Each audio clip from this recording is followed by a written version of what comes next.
Okay, it's done. Okay, thank you so much. So welcome back, everyone. Welcome back, Dr. Mumtaz. If you can please share your screen again. The floor is yours. Thank you. 1 minute. Let me just see if I can start at the point.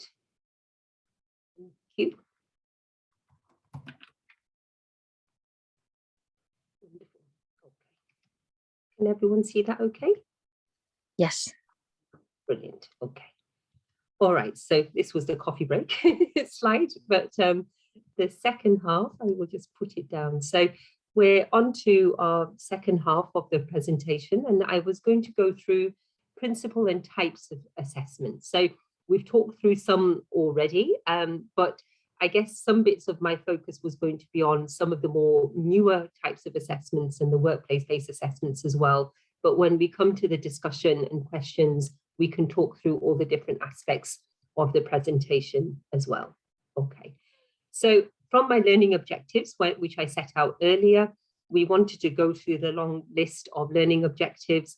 So this part of the presentation will focus on identifying and the use of different assessment methods, and then using a framework to improve the quality of assessments as well, and the feedback that we give.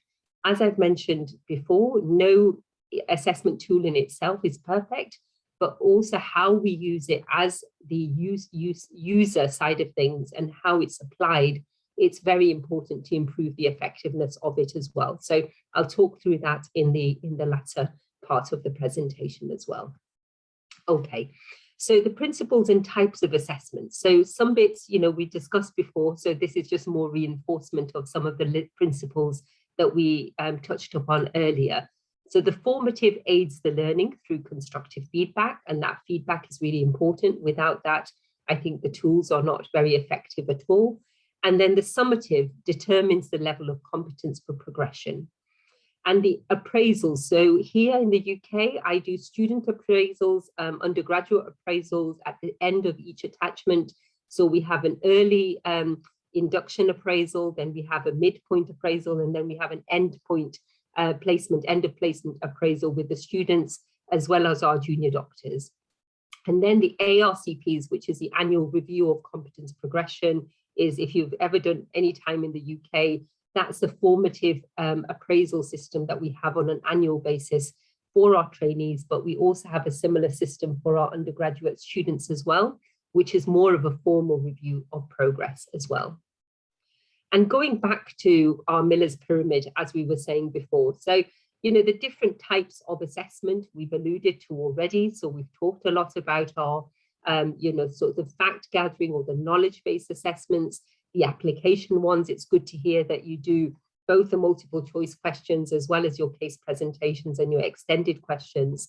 And then it's good to hear that you also have the shows as well, the demonstration of learning through the OSCE examinations, and then that performance integrated into practice.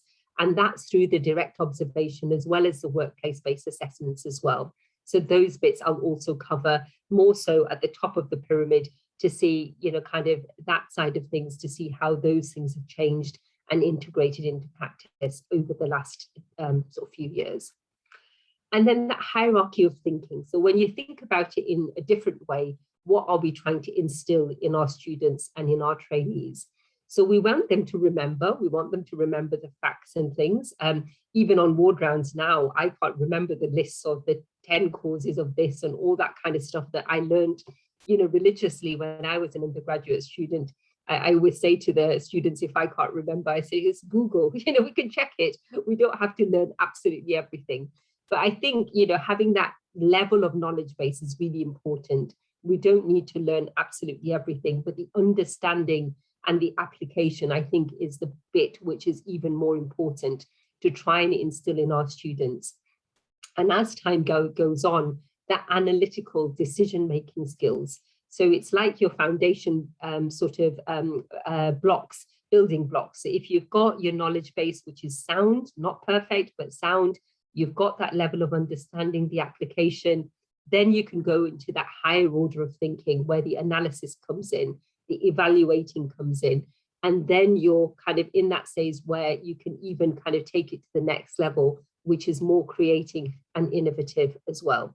So that's what we want to drive both in our students as well as our trainees, to get that hierarchy of thinking where the confidence level is improving over time, and that's what we're supporting in their journey. And that taxonomy of educational objectives. So when you're giving feedback, and when you're assessing as well, these are the different things and the different tools are assessing. So your knowledge-based assessments will be looking at list, recall, naming, defining. That's your kind of hardcore written exams, mainly the multiple choice questions. The comprehension, which is more discuss this case, describe it, explain, identify. So it's more your understanding. And then your application side of things, which would probably come in your extended MCQs, as well as your questions, case-based discussions as well.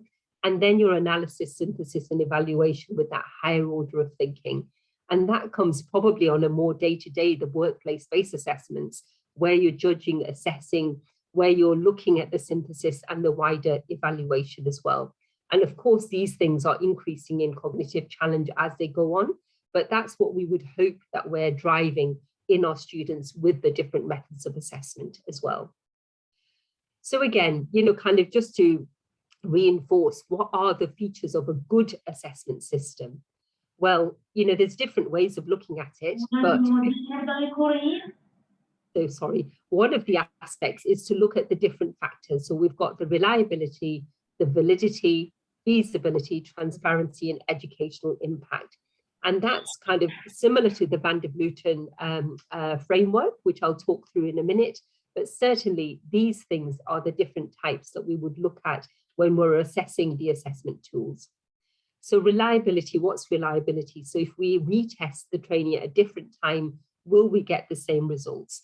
Does it produce consistent results? And that's really important. So the reliability is high with certain assessment tools, and it's lower with certain other ones as well.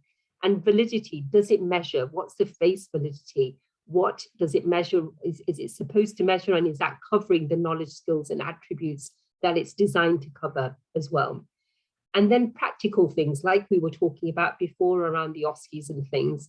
The OSCEs are really hard work to organize, and it's very, kind of lots of resources required, both from people as well as students, as well as our patients and things as well, to make it right. So is it practical to use this assessment method of assessment? And certainly, if you did OSCE exams for everything, I think it would be feasible. So I think in measured ways, that's important as well. And then transparency, are the standards clear? Are they understood by both the assessors and trainees? So we get loads of challenges around particularly our postgraduate exams, and even in undergraduates as well. So that's why it's very important to have a system which is fair, which is equitable, which is transparent. You've got clear standards against measuring, and that's when the feedback becomes important as well. So if something has changed, then that needs to be communicated both to the student as well as the assessors. And educational impact. So as we've said time and time and again, assessment and feedback should drive learning. And that's the impact you want to see. You want better students, you want better doctors, and that should be translating into better care for patients. And that's that wider educational impact of the assessment tools as well. We touched on some of the different types of assessments. So what I was wanting to do for this part of the presentation was focus more on the different types of assessments around clinical encounter, procedural skills, professional behavior. So more the workplace-based assessments. So we talked a lot about professional behavior, one of the questions around that in the discussion of how do we assess that. So the clinical encounter is around the different assessment tools as I've identified there. So the mini clinical exam evaluation exercise, the mini CX, was one of the first workplace-based assessments, which came out about 20 years ago in the early 2000s. And it's direct observation of a doctor-patient encounter with immediate feedback, as one of our participants was explaining before. Your case-based discussion is more structured discussion around clinical cases, and it's normally after the event. Then you have your acute care assessment tools, which we use in the acute take with admissions, and it's observed sort of observation of how a patient encounter goes after a new admission, and assessment and management of that skill as well. And then you've got your procedural skills, and then the professional behavior ones as well. And that I was talking earlier in the discussion, your multi-source feedback. So multiple, sort of professional healthcare professionals give feedback anonymously about a student, about a trainee. And that gives sometimes a much better picture of how the individual student or trainee is doing. And we have different ways of doing it, but it's normally 10 to 15 staff are asked in an anonymous way. And then that comes to me as a supervisor. I assess that, and then I give that feedback back to the student or trainee, and then we talk through those things as well. And as I mentioned before, that assessment of the curriculum content. So we have lots of different tools which do this. So you've got the case-based discussions, your acute care assessment tool, which looks at clinical judgment, decision-making. We've got your knowledge-based assessments, as in the exams, the specialty certificate exams in the postgraduate side, the progress tests for undergraduate exams. We have tools to assess teaching skills, teamwork, audit, procedural skills. So it gives that wider picture. So a lot of the assessment frameworks now is for the wider generic professional skills. We all know that good doctors is not just knowledge and skills, it's that wider professional behavior, how we communicate, how we are with our colleagues, how we are with our patients, and then the wider leadership skills, how we run our take. So lots of things. So the assessment of the curriculum content should be in that kind of wider generic way. So it's not limiting to just those few things that are just a pure exam would test as well. So going on to, again, I won't do this as an activity, but when I do it as a more of a workshop for discussion in smaller groups, we do this as a SWOT analysis of the workplace-based assessment. So looking at what are the strengths of workplace-based assessments, what are the opportunities, what are the weaknesses, and what are the threats. So, the gentleman who was talking about the mini CEX, the mini clinical evaluation exercise, the strength of that, I guess, as our participants mentioned, is that strength of immediate feedback, observing something straight away and giving feedback. So it's an opportunity of an encounter with a trainee face to face, and then to give immediate feedback. Of course, just with that model, if you're thinking about it, one person assessing another person. So we run certain workplace-based assessment clinics for our students. If it's one examiner or one consultant looking at a trainee, the weakness could be that there's variability, because when you're assessing, there's some of us who are more gentle with our feedback, and then there's others who could be quite stern with their feedback. So there's inter-rater as well as intra-rater variability. Depending on what cases you see, there may be case variability as well. And then there's different kind of opportunities and threats, which I'll go through on the next slide. So when you think about that kind of model of the different aspects of assessment tools and how you assess them, you look at validity, feasibility, educational impact. So when you look at the strengths around workplace-based assessments, they have evidence to be highly valid. They're authentic in the sense that they're looking at professional practice being undertaken and that being assessed. The feasible can be done day to day by, consultants to students, to trainees, and it has a big educational impact with the feedback given. The opportunities is that it allows that one-to-one interaction between a student and a trainee and a trainer. It allows that provision for feedback, that formative nature drives the learning, and that's evidence of competency sign-off as well, and allows monitoring, regular monitoring of progression. However, like any assessment tool, there's always weaknesses, and there's a perception of low reliability, particularly between inter and intra observer variability. So if one rater came and another one did the same, there's probably going to be variability in how that's interpreted, both from the observer side, but also from the case selection or specificity side as well. And then when you look at the threats or the constraints, the time it takes sometimes to do this, the broader acceptability, as well as people thinking, oh, it's not working, it's not really helpful, it's not very effective. So that's another potential constraint of the system. But the broader benefits are there around workplace-based assessments, and it's something certainly I'm very passionate about to get right. So you want your student to have that opportunity to receive feedback, identify learning needs. So Umnia's point of, kind of that placement around orthopedics, if you had that immediate feedback, if you could identify your learning needs with your supervisor, it will then motivate you to improve and achieve, and you can measure your own progress so the trainee or the student can take responsibility, but then there's support as well. And for the supervisor or the training program, it's an opportunity to observe your student or trainee, confirm they've achieved a standard, identify any trainees or students who are requiring extra support. And for the patients and general public, it gives them that reassurance that doctors are adequately qualified to perform to a certain standard and achieve a certain standard. And that's through the entire training program and the curriculum, and maintaining those standards around the guidance and supervision of a senior doctor. So we talked briefly around the utility, or how we assess an assessment tool. So the reliability, validity, educational impact, acceptability, and cost, that's your kind of Van der Vleuten method. And then when you look at the different assessment tools, where does it all fit in? So for example, your multiple choice questions have high reliability. If you test, retest, it'll come up with the same things. They have high validity, but low educational impact. One of the studies which was done many years ago around the Part 1 MRCP exams, and they were saying that a 12-year-old who had no knowledge of medicine did a true-false paper, and somebody who was very experienced did it, and they got similar marks. I know, kind of when you think about it educational impact-wise, is it making an impact? Is it changing your practice? But they are highly acceptable and they're easy to run.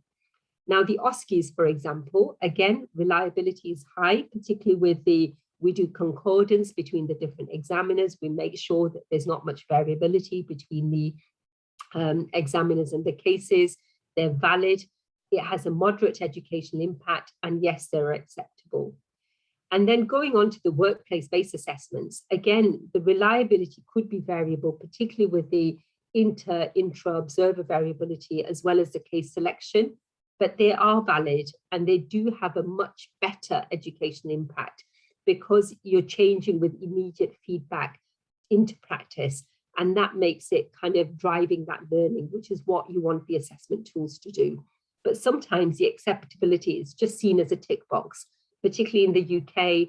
In so many placements, you have to do this many number of workplace-based assessments. So sometimes it becomes more like a tick box exercise rather than something that's changing practice. So what's been changing and what's been happening? So even for assessment in the UK, things have changed over the course of the last decade or so. So this kind of learning and assessment in the environment, the way forward, the GMC publication, our General Medical Council in 2011, proposed the use of workplace-based assessments in two different ways.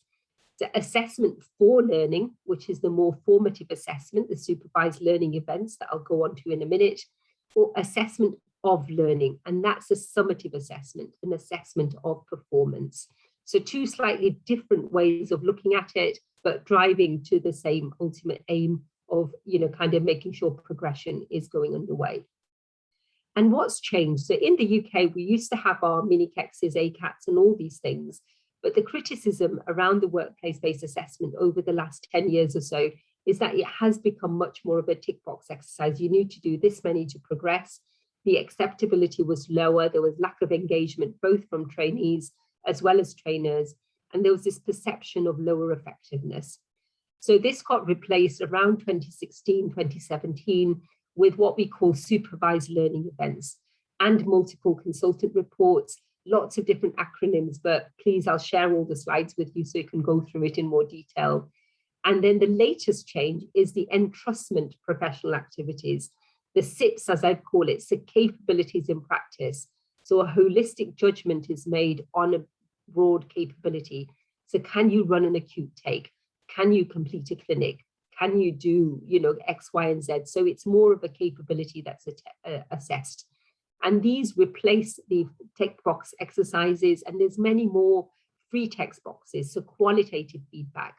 So it's not all about numbers, because I think sometimes the devil is in the detail. So you want that kind of more qualitative feedback to drive the learning and make it less number dependent.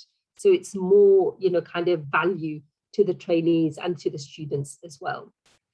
So certainly this replaced the supervised learning events, replaced the traditional workplace-based assessments. And the key elements of this is that it incorporates student and trainee reflection in a structured way to drive learning. It reduces the overall number of assessments, as well as identifying training issues earlier. And this is kind of what the forms look like here in the UK. When I was training, it was paper-based forms that I used to take to different people to get my case-based discussions and other things done. And now these forms are incorporated into an electronic portfolio, and they get done electronically. You send out tickets to your supervisor, they complete it with you or soon after you've had the encounter with them, and then the feedback is given. So this was on the left-hand side is the one which was given as before with the numbers. And then now the newest one is much more qualitative feedback. So more broad free text boxes where feedback can be given, and hopefully that better gives more objective, but also things that can be changed and improved and drives that learning and the reflection as well. And these are the different types of assessments. In addition to like the mini CEXs, the CBDs, the DOPS, which is more of a procedural skills assessment, you've also got those wider things about teaching skills, assessing behavior, and then the supervisor reports, which is so important because the supervisor report encapsulates the broader feedback based on the workplace-based assessments and the other assessment tools into your report. So what do we say about this to all of our students and trainees? So we say that spread the assessments through their training posts, through their attachments, and do as many as possible. And it's about the feedback, the qualitative feedback, as well as the scores. And you need to evidence it all. So when we're assessing our students as well as our trainees, we assess the portfolio. So if the portfolio is empty and they don't have enough things in there, we say, well, the student or the trainee can't progress. So it's important to collate that evidence, follow it up with actions and reflection, encouraging reflection along the way. How could they do it better? How could they do it differently? So it hopefully then drives their learning as well. So this bit I just wanted to think through, because when I was doing my master's dissertation some years ago in medical education, one of my questions was, how effective are the workplace-based assessments in assessing competence, performance, professionalism, as we were discussing in the break, but also predicting which students or doctors are in difficulty and are requiring support. And the question in my mind was, how can we drive this process of earlier identification of students who are requiring support, doctors requiring support, and how can we make that better? And what factors affect whether the assessment tools predict or affect the students who require extra support? So when we did this as a qualitative piece of work, when we measured it, things like clinical competence and performance measured out better. So the workplace-based assessments were more effective in testing competence and performance. And for professionalism, it was more the multi-source feedback, the one where you get feedback from multiple sources, which give that kind of level of feedback as well. And the trainees requiring extra support, again, it was the multi-source feedback, which was the strongest in predicting trainees and students requiring extra support. This is a busy slide, but it incorporates a big part of some of our research work as well. So the question around, do workplace-based assessments predict doctors in difficulty or students in difficulty? And what factors affect this? So the factors that affect this is the different types of work assessment tools. So we know the multi-source feedback or the team assessment of behavior is the behavioral skills, which are many times the ones which are causing sort of performance issues and things. We have multiple consultant reports now, so feedback not just from your supervisor, from different consultants as well, to give a more holistic opinion and a view of the trainees as well. And that's kind of some of the recommendations that we mentioned. And like any tool, the content and the quality is very important. So any assessment tool, unless it's done and used in a high quality manner with feedback, then, then it's going to be useful. So if they are used as they should be, then it's going to be helpful. But if the content is lacking detail, it's not completed properly, or the feedback isn't constructive, then the learning is not happening. And sometimes there can be trainer engagement issues, and other times there could be more trainee-led issues as well, where they're not engaging as well.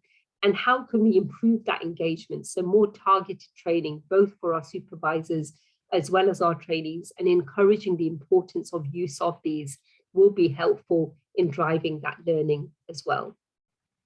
And then just finally, I just wanted to talk through some of this work around how we can identify underperforming students or trainees earlier.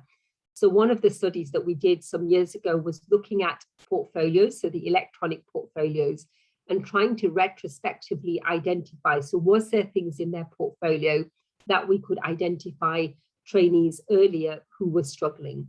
And we looked at all the supervised learning events, these workplace-based assessments, and then we assessed them qualitatively and then looked at them in a constructive, quantitative way to see whether there was any predictive value. And in our context, so foundation trainees are our trainees. So when you qualify after your 5 years of training, you become a foundation doctor for 2 years, in which you get the broader training before you get your registration.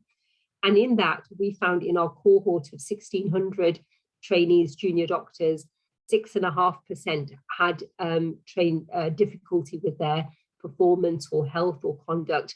And this was kind of performance issues and clinical concerns were still very high up on the agenda. And this basically just shows a graph of the sensitivity of some of the assessment tools. So we found that the team assessment of behavior, which is the multi-source feedback, was strongly predictive of trainees who were in difficulty. The supervisor report, if it was completed correctly, was a marker and predicted trainees who were in difficulty. And then the mini CEX, the clinical evaluation exercise, was weakly positive. So using these tools properly can identify students or trainees who are struggling earlier. And then the whole idea is that we can support them better to hopefully help them progress longer term in a more positive way. And when we looked at the qualitative feedback of these assessment tools, there was still underreporting of concerns. So we as supervisors are still not very good at reporting concerns and also giving negative or constructive feedback. So many times we would be very easily signing people off to the next stage, but not giving constructive feedback. And also the quality of completion of the workplace-based assessments was still quite poor. So how can we as supervisors, as examiners, make our feedback better as well to drive the learning of our students and trainees? So the last couple of things is just to say the multi-source feedback, again, I'd value your thoughts in your context, in your setting, whether you already have tools like this, both for students as well as junior doctors, is very helpful in evaluating students and trainees requiring extra support.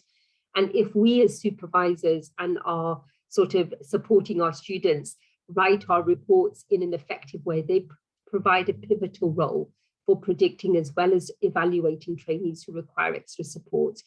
And as I've mentioned, unless you have constructive feedback, without that, we can't drive the learning and we can't support our students and trainees. So the last thing just to say is that with this piece of work, what we did then is train our trainers better to the use of workplace-based assessments as well as the different assessment tools.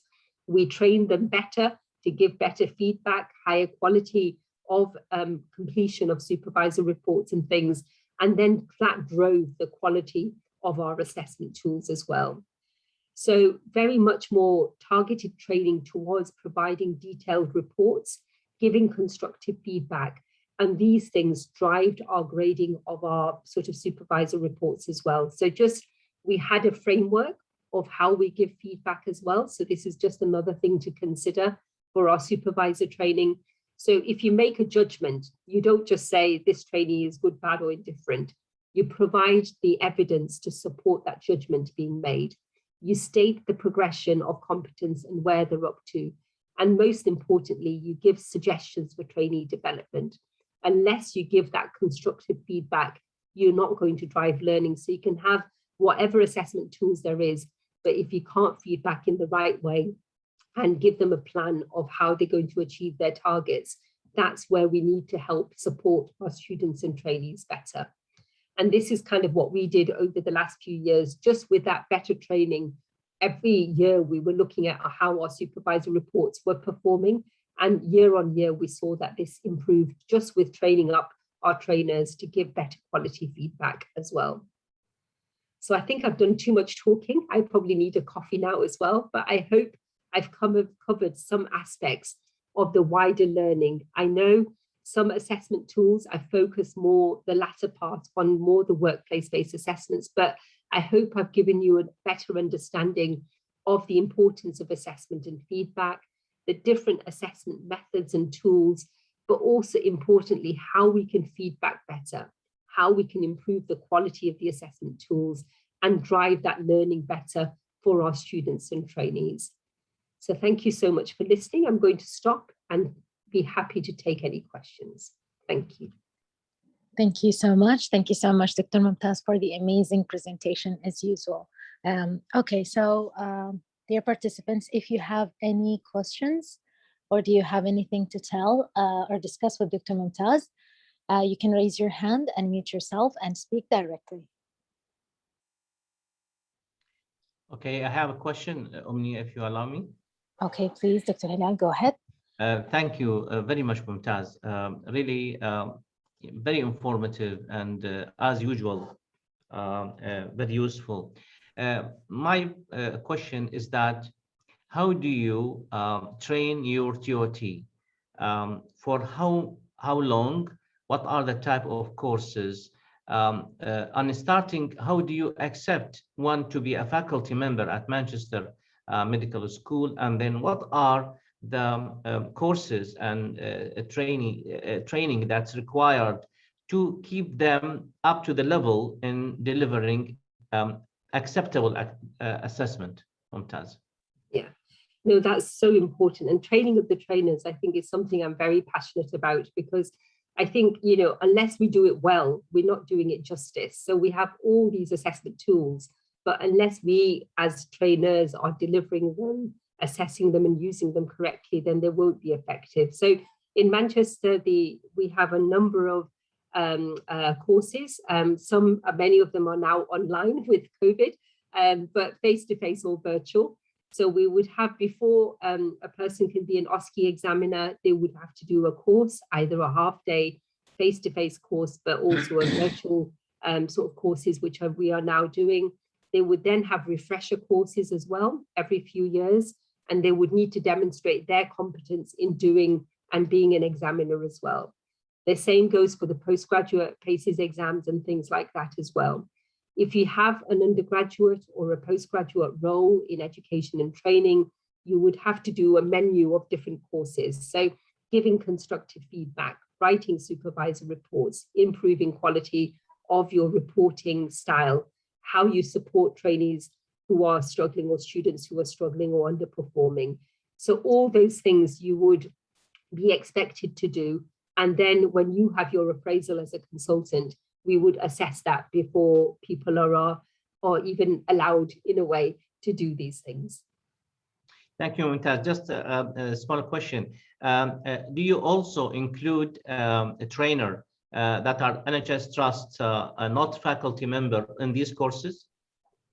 Yes, definitely. So again, many of them, you know, kind of for the are sort of consultants or trainers, but we have, for the undergraduate students, they are not all hospital-based. We have lots of community physicians as well, GPs and others who come and help as well. And then the wider multi-professional team who would help with some of the simulated sort of exams and stations as well.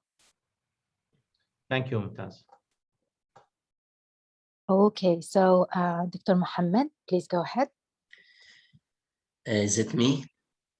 Yes. We have so many, Muhammad. Thank you very much, Nia. Thank you, Professor, for this very nice, interesting, but not easy presentation. We took around 10 years till all these teachers understand what's OSCE and they persuaded. So you see the medical education and the way of evaluation is expanding too much. day by day, there are more names, abbreviation for different form of evaluation. I do agree, these are important, but it is, as mentioned by Professor Hilal, with my respect, most of our teacher or trainer, despite they are a very good, let me say, teacher or trainer, but they are unaware about this form of evaluation. And most of them, if not all, needs workshops, possibly more than one workshop to understand that these, because to apply these parameter, it needs facilities. It needs a good number. Do you know how many doctors you are involved in assessing or doing such feedback for all stages of the student in every subject, for the postgraduate, for practical, for theoretical, for each block? So I think this is time consuming. And with my respect, most of our doctors find little time or no time to do that. And even the other personnel, I mean, non-professional doctors, I mean, even clerks or secretaries, to do these also have to have good training courses to understand. Otherwise, it's not easy. I will give you just simple example. In Arab board, which I am an examiner in it, once we do examination of medicine for the student, around 4 or 5 person are just collecting the marks, dividing, multiplying everything, then to find in conclusion the mark of the student passing or not passing. When we use checklists for the evaluation, it is somewhat good, but sometimes is not, because it's a long list. Sometimes I have more than 20 points. I think in MRCP also is present. The examiner should look for the paper and listen to the exam, to the student. Did he ask this question? Did that? Then sometimes the time is not enough even to just tick it and then collect it and then give to the other personnel. So practically, I think these need a good regulation, a good facility. It's not a matter of one person, head of department or moderator can do it. You need a group of people who are specialized in the educational program with a very detailed knowledge about the topics and the how evaluate. Otherwise, is not easily applicable. Thank you. Oh, no, and that's completely fair point. And I think in my experience, I've seen the journey here, even in the UK. So the acceptability of a number of these workplace-based assessment tools in the mid-2000s was so, I mean, people were like, oh, what is this? We can't be doing with this. We don't have time. We don't have the facility. I don't know how to work the portfolio. And it took probably a decade.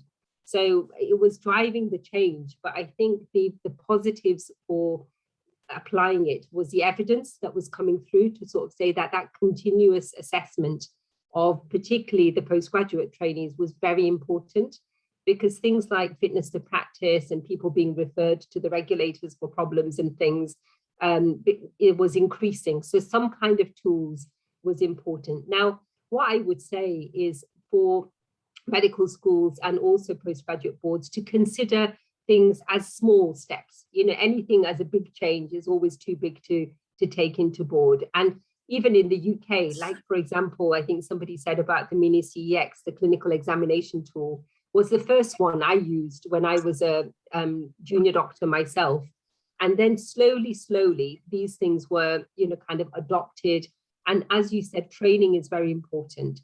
Unless you train our trainers to use these tools properly, it's useless otherwise, isn't it? We're just setting ourselves up for failure.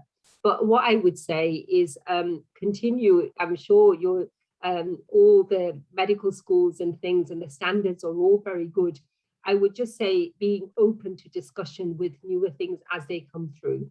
Because even OSCEs, once upon a time in the 90s in the UK, people would say it's too difficult to organize. Let's just do our long cases and short cases. So I would hope that as time evolves, but yes, it would need a lot of time, effort, investment, in resource before you can make it a success. But I think there are some benefits to consider these points. Thank you. Thank you. Thank you so much. So Dr. Mohammed Saeed, please go ahead. Thank you very much, Professor Patel, for this nice presentation. I may answer Dr. Muhammad Umar just that, and I want Patel to confirm what I say. Dr. Muhammad Umar, that assessment in UK for even undergraduate is mostly by people working in the hospital, yani health professionals, not not related to the College of Medicine. Not academic. Yes.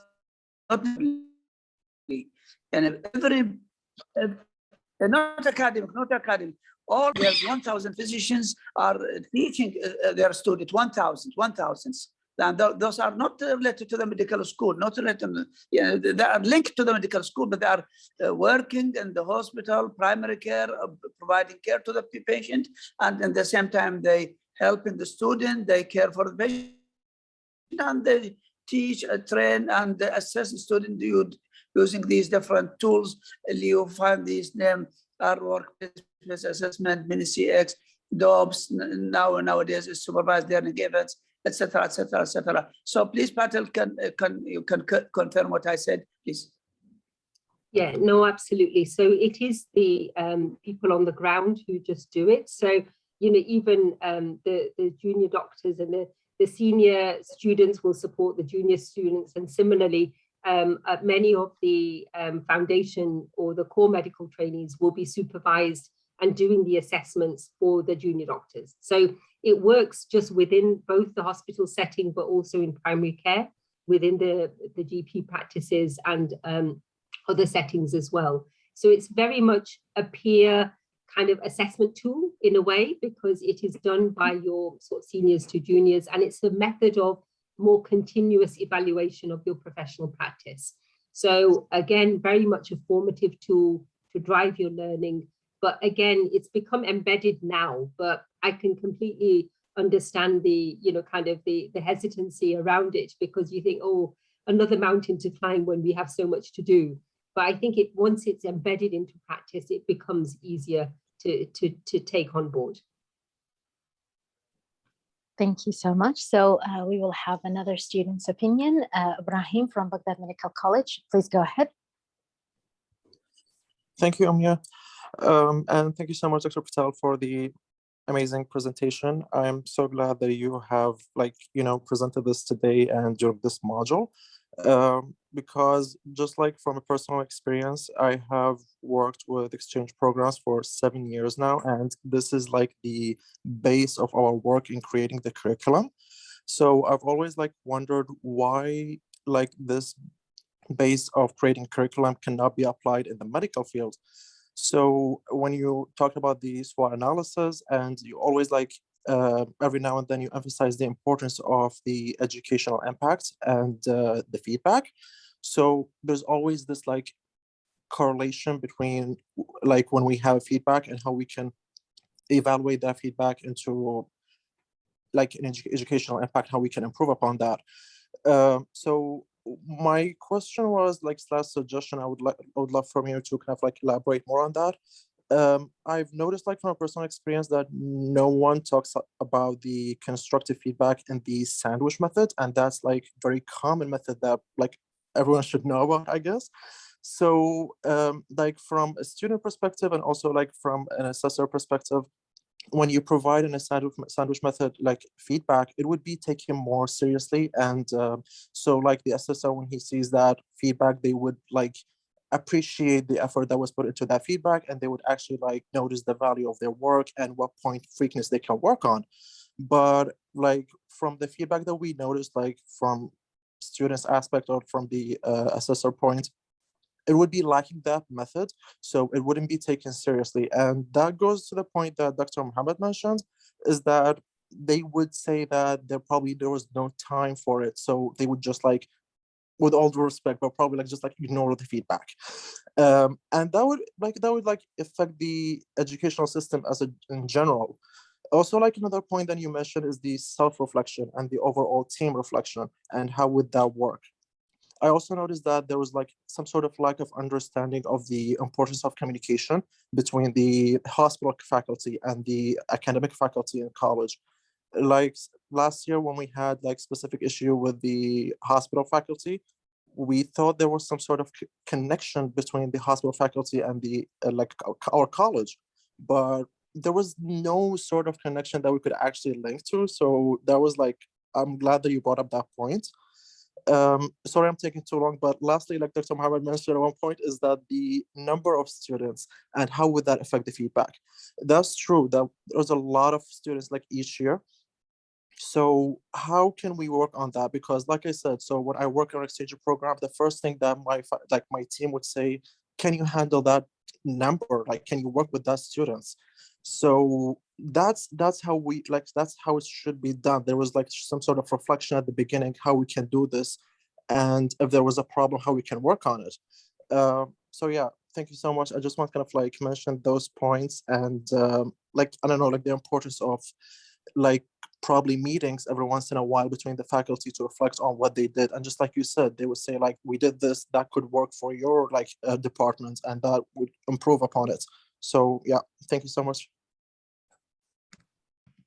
Thank you. Lots of important points there, isn't there? And I think it's always lovely to hear from student perspective as well, as in how important it is for you to receive the right messages as well. Because unless you understand why, you know, kind of something's being said, or, you know, why different changes are being made, you, as you say, easily can ignore those things and not take them seriously or not put them into practice. But I always find as a supervisor or as a trainer, I think investing that much, a little bit of time with your students, either individually or as a group, makes all the difference. And I think, you know, it helps them understand why they need to be learning in this way, what the requirements are, how you can improve them, how you can support them. And then pre and post feedback after events, you know, whether it's history taking or examination or another encounter. I think those things you can make time. And I think, I know we're all busy, but I always find that that little bit of time spent sometimes of picking something up and, you know, kind of getting that understanding and supporting the individual students will help drive their learning. And I think faculty level discussions are very, very important, because nothing is ever perfect or stays perfect. So things will change. And as things change, we need to have that discussion as a faculty, both at university level, but also at the hospital level as well, to say, actually, this is working, this isn't working. Particularly with COVID, we've had to change the way we teach completely. And then how we assess, we've had to change as well. So that, as we're changing, we need to get the feedback from both the students as well as our departments to see and make sure things are working. So loads of important points there. And thank you for sharing your reflections with us.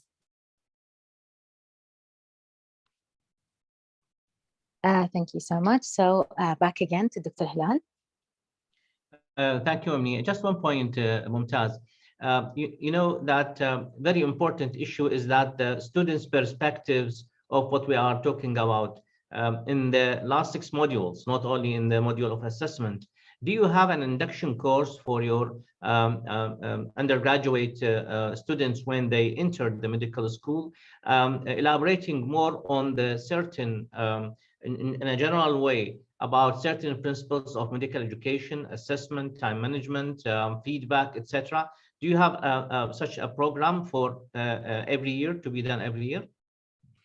So I think, you know, kind of the first point is that induction is so important at all levels. So even induction from the early clinical years, well, preclinical years into clinical years. And if you get that bit right, I think, again, some of the sort of issues which may come up later are then negated or don't happen.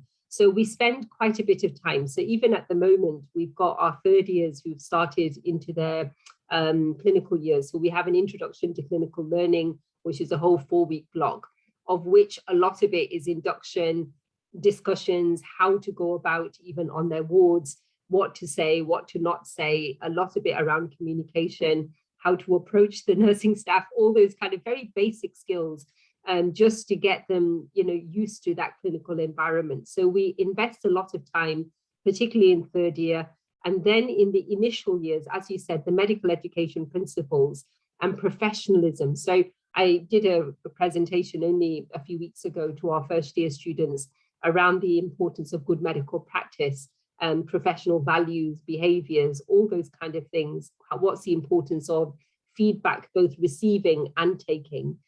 So there are more structured, sort of wider generic skills. So I think for medicine, I think, like you say, you've got your basic course, your curriculum, but those wider generic professional skills should be incorporated early, including medical education core principles, because I think that will stand people in good stead. And I think, again, our course here is very novel because it's not something that we do in every medical school, even in the UK. So it's very novel to have these principles instilled early to our students and also our learned faculty, because we're all learning. I always learn something, even as a consultant. So I think, it's important to instill these principles early. Thank you, Mumtaz. Dr. Sabih, please go ahead. Thank you very much indeed. Thank you, Mumtaz, for your nice presentation. I think there is some feeling of big challenges to our faculty member regarding the assessment system. Everybody knows that the assessment system is very difficult to build up and more difficult in its implementation. However, it's very crucial to do it. We have to do it. We have to do assessment as we can. We know that the number of students is very high in our medical colleges with a shortage of faculty member. However, I think there are many things which are basic to do, and we can, in addition, we can get the help of our students by practice them or train them on peer assessment and self-assessment. And I think this area will booster the ability of our assessment system. Thank you very much indeed. Thank you so much. No, that's really helpful. And as you say, I think I always say our students are our future, and they will carry through some of the things that we've been unable to completely implement over time. But setting those foundations and laying those foundations and principles within our students and our junior doctors will hopefully stand them in better stead going forwards. So I think change is hard, change is difficult to implement, particularly when there's resource and wider kind of issues to encompass. But I think, from what I hear, you've come such a long way already. And I mean, very further ahead compared to many, kind of international sort of medical schools and settings that I've seen. So, I think we should always commend the work that we've done. I think, further developments and things are always nice to do, but I think never forget how much you've already achieved within the systems and the constraints that you have. So, kind of lots of positives as well.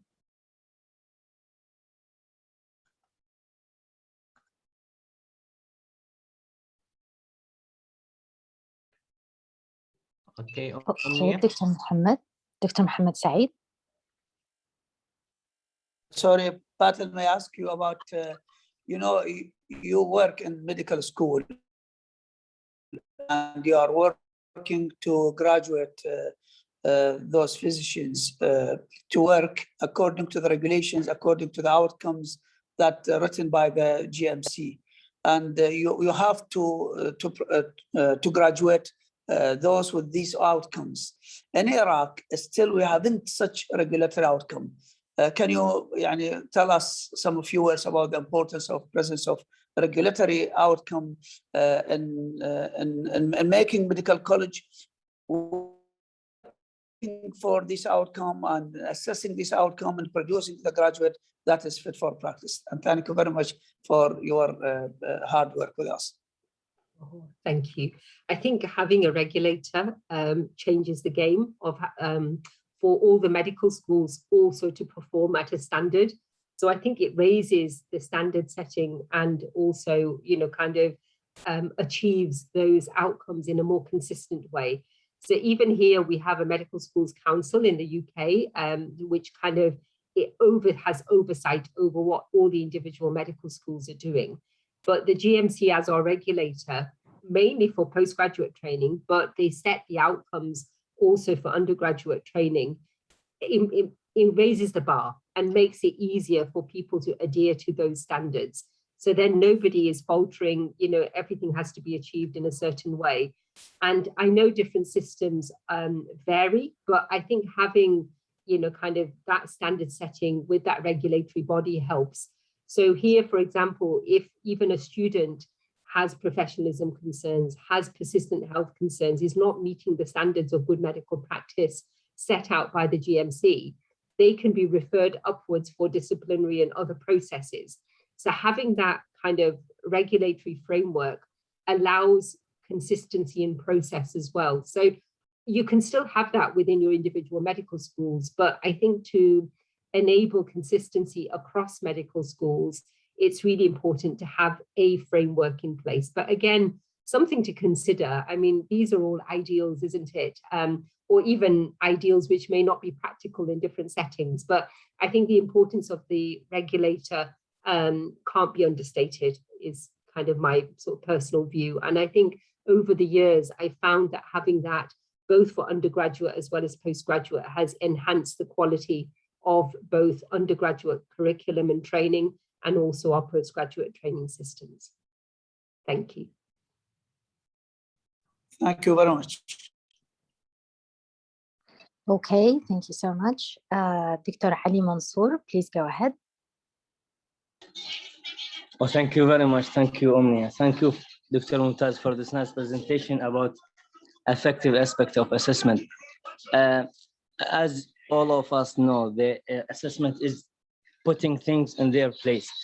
We may go underestimating or overestimating our students or training. Talking about overestimation, and a term we call it failure to fail. Here in Iraq, we have some percentage of what we call failure to fail. There is many factors leading to that. One of them is adding extra marks to some students who fail and make them going through the process and pass. Asking about the phenomena of failure to fail. How much is its impact over the globe, if there is any idea? Thank you very much. Oh, thank you. That is still very much an issue in many countries. And I think we as medics are still very poor at giving constructive negative feedback. So even in my dissertation, in my master's work some years ago, and we still find that now, is that we have this failure to fail concept. And we all find it hard I find it hard. I was doing the PACES MRCP exams last weekend, and the last student really didn't do very well. And I was like, I really don't want to fail them. It's just kind of 1 mark, maybe I can, but you're not doing them justice. At the end of the day, if there's a descriptors and there's a set system, you have to abide by those rules. And the way I would approach it is to say that, that student, if you've passed them for the wrong reasons, there may be underlying things that need to be rectified and supported. So I would never want to fail anybody unfairly, but if there's a reason why they're not progressing, we need to identify that. And sometimes it takes longer to identify problems and rectify them and support individuals. And it's sometimes easier to pass them and get them to the next stage. So I think that is globally still an issue. I would hope that as more trainers are being trained to accept the fact that feedback should be given, constructive feedback should be given, even if it's negative, we need to have those discussions. That needs to be enabled. So we are trying and working with our educators and faculty, both in the UK, I think US, Canada have similar issues as well from my discussions. But I think the curve is moving. I think people are on a journey, but I would hope that the people who need that support are requiring that support, because it's a disservice to them. Because I find that even people who get from trainees to becoming specialists and consultants sometimes are put through, and then those people might then have fitness to practice and other issues later on, which could have been rectified early. So I think that's the way to look at it, not thinking that you're not supporting them by, kind of not letting them through, but if they're not meeting the bar, they should be helped and supported to meet that standard. I hope that helps. Thank you so much. So I'm pretty much sure that Dr. Mumtaz is terribly tired from us. So we'll close the session with the lovely Dr. Dikra. Please, Dr. Dikra, go ahead and share, please. Good evening, Dr. Mumtaz. Thank you to your lovely presentation. As always, you covered all the important things in this presentation. I don't want to add because you covered everything, but I just want to say that as an educator and as a clinical supervisor, I think it's very important to choose these methods of selecting these patients and find out if they are having any difficulties and support them, especially if we can recognize those who are in difficulties with their training.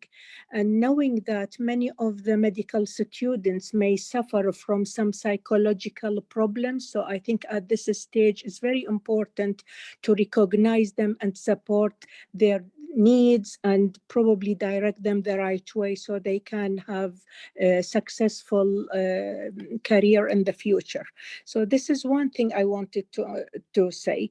And another thing to say to Dr. Mohammed Saeed, who is very experienced in this matter, I want to tell you that in UK, United Kingdom, any consultant in NHS constitution, we have in our job plan like a covered area where we can teach the students, whether undergraduate or postgraduate, preparing for their PACEs or other exam. It's part of our job plan. And each consultant has to go to different modules or courses just to stay up to date with their skills and with their assessment. At the end, I know how tired at the end of this session and after a long week of working and the PACEs exam last weekend, which was stressful. I attended one too. So we thank you all for this lovely presentation and lovely session. Bless you, that's so kind. Dr. Sikra, and I look forward to speaking to you properly very soon and hopefully meeting as well. Inshallah, my dear. I will visit you in Manchester with my program coming. And you are most welcome to come to Yeovil, and we will look after you very well. And your work has really been so appreciated. I am very, very, very thankful to you. Oh, that's super kind, so very kind. And inshallah, we'll meet very soon. And just picking up on your point, Dr. Thikra, about the mental health concerns and the health concerns, because it's still, I always say any trainee or any student in difficulties is a symptom, not a diagnosis. We have to work out what's going on inside and to support them. And even just recently, we had 3, sadly, I mean, I think this has been in the news in the northwest of England, 3 deaths of our trainees, junior doctors, from they took their own life with quite severe mental health concerns. So we can't ignore these things. And I think, we as educators and supporters of our students and trainees need to try even harder to support, because it's been such a hard and difficult time for everyone. And I think, that peer support between us, but also for our students and trainees is very important. Thank you. Thank you. So thank you so much. So I guess this wraps it up for the night. Much appreciation for Dr. Mumtaz for the lovely presentation tonight. And thank you so much for all the help that you provided us along the way. You're a true role model for every one of us. So dear participants, this is it for tonight. Kindly make sure that you have submitted the feedback form because your opinions are very important for us. And stay tuned for tomorrow because we will be having Dr. Sabih al-Mashhadani talking about assessment and peer review and a lot of important stuff to be discovered tomorrow. Again, thank you so much, and we will be seeing you tomorrow. Good night. Thank you very much, Mumtaz. Thank you for all your efforts. Really appreciate that. Not at all, my pleasure. Thank you so much. Lovely to see everyone. See you again soon, inshallah. Inshallah. Good night. Thank you very much. Thank you. تصبحون على خير. تصبح على خير وعيدا. هلا دكتور، هلا أستاذنا العزيز. الله يسلمك. هلا. تصبحنا على خير أستاذ هلال وردة، شكرا جزيلا. تصبحون على خير جميعا. شرفتونا اليوم.